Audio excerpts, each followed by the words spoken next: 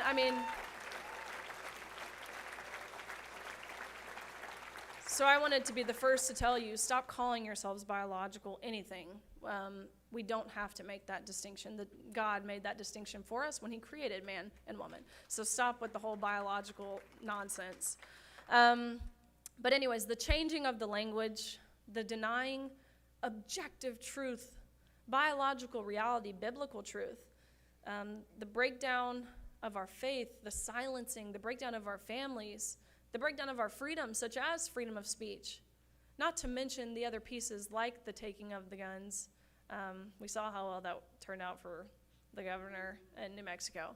And the mandatory vaccines and all the different things. It's textbook Marxism. Textbook. And you open any textbook, any history book, and you see how that turns out for any civilization. And it is not pretty. Yet we're actively leading ourselves down this downward spiral, and it's a slippery slope. Talk to someone from North Korea, or China, or Russia, or Germany, or Cuba, or Brazil, or Venezuela, and see what they say about where we're at and the propaganda that's being pushed and the different pieces of what's going on in our society, and they will tell you, I bet they're scared if they live in this country and they see it happening again. Because that is the direction this is going, which is why I feel so passionately about defending it, because it's bigger than just women's sports. It's about denying truth, and that should be scary to all of us. Not to be grim, but it is chilling. But again, it's not grim because we know who wins in the end of it. But a lie never becomes truth, and evil never becomes moral, and bad never becomes good, just because it's accepted and embraced by a small portion of society. I constantly myself, I refer back to this term of true love and what that really means, and how those words are synonymous, truth and love. It is loving to say the truth. That is what compassion is. It is not compassionate to ask a young girl to undress in front of a man. That is not what compassion is, and it is not inclusive to ask us to smile and step aside and allow these men onto our podiums. That's exclusive. That's exclusive to the very female athletes who Title IX was passed to protect. And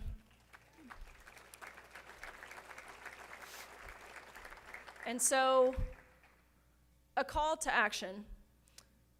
First, for the parents in the room. One, I've said it, but be willing to defend your daughters. This battle, and grandparents in the room. This battle has fallen almost entirely on the shoulders of young girls like myself and even younger than me who don't know how to handle this. Granted, I'm an adult, right? I was an adult at the time, but I was still waiting for someone else to stick up for us, which I know we have to be willing to take that stand, but it's easier when you have a support system around you. So parents, be willing to defend your daughters. And secondly, we often ask ourselves the question of where are the feminists, which is a very valid question, because where are the feminists? Don't even get me started on Megan Rapinoe. We ask ourselves the question of where are the feminists? But I think just as often as we should be asking that question, and Pastor Reed alluded to this, we should be asking ourselves the question of where are the men? We need strong men.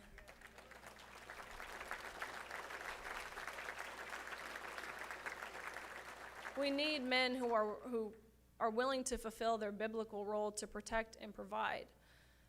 There's this saying, and it's hard times create strong men create good times create weak men create hard times. And it's incredibly interesting because you can see this cycle play out throughout history over and over again. And there's no doubt in my mind we're in the part of the process now where weak men have created hard times, which I think the last time we had a society full of strong men was in the 1940s during World War II, when you had men lying about their age to enlist in the draft. And now we have men lying about their sex to get into women's sports, which only proves the part of the process we're in now. So we can only hope that these hard times create strong men. But parents, teach your sons masculinity. Teach them to be strong men. Of course, teach them to uphold and honor and respect and celebrate women, but we need masculine men. We live in a society, and I know this, again, coming from a college campus, where we've deemed masculinity as toxic and bad and this undesirable trait for men to have. I don't know a girl who doesn't want a masculine man, just saying. So we need strong men.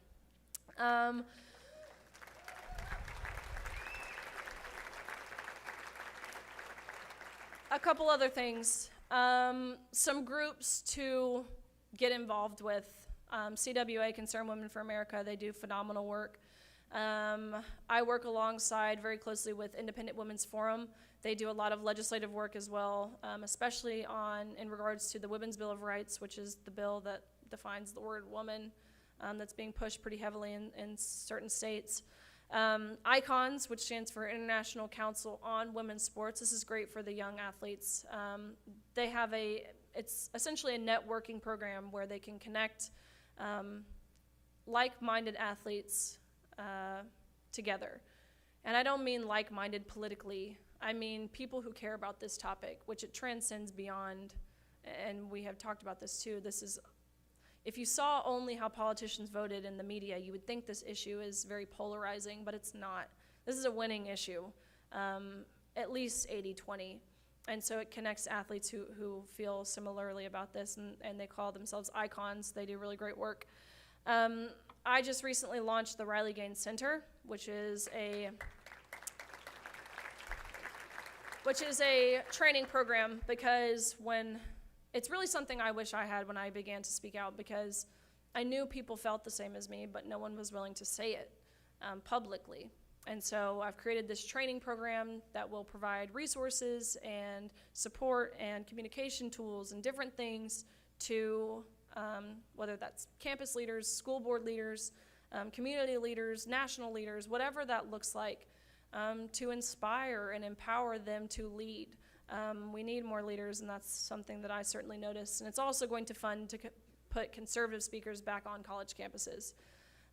Again, coming from a college campus, I see where the freedom of speech is dwindling, and that's a pretty scary thought. So putting conservative speakers back on college campuses. I appreciate you guys. I have talked way too long. Sorry. At least it was before dinner, right? I hate talking, or after dinner. I hate talking before dinner because people are like anxiously looking at their watch, like, when is this girl gonna shut up? So at least you all had your dessert already. But anyways, couldn't be more grateful for the opportunity for this amazing group. This has been really inspiring. I know I said that, but to see so many people who care and who carry. It's nice to know there are a lot of guns in this room. Also, that gun that was won is the same gun I carry, so kind of cool. But anyways, I just want to leave you guys with, it's not hard to say what I'm saying. It's actually the easiest thing to say in the world. And if you feel conflicted, or if you feel as if it's controversial to defend women, to defend truth, it's the easiest thing to say, and it's liberating to say.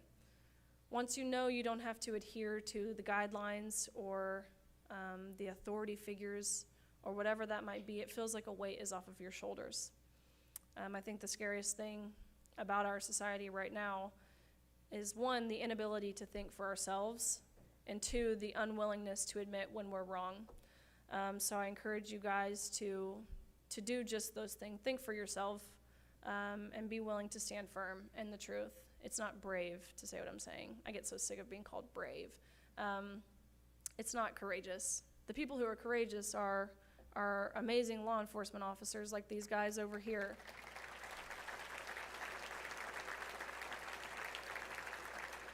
And our veterans and active duty members who we honored earlier in the night. That's what's brave. But anyways, I appreciate you guys, and I so appreciate this group for hosting this.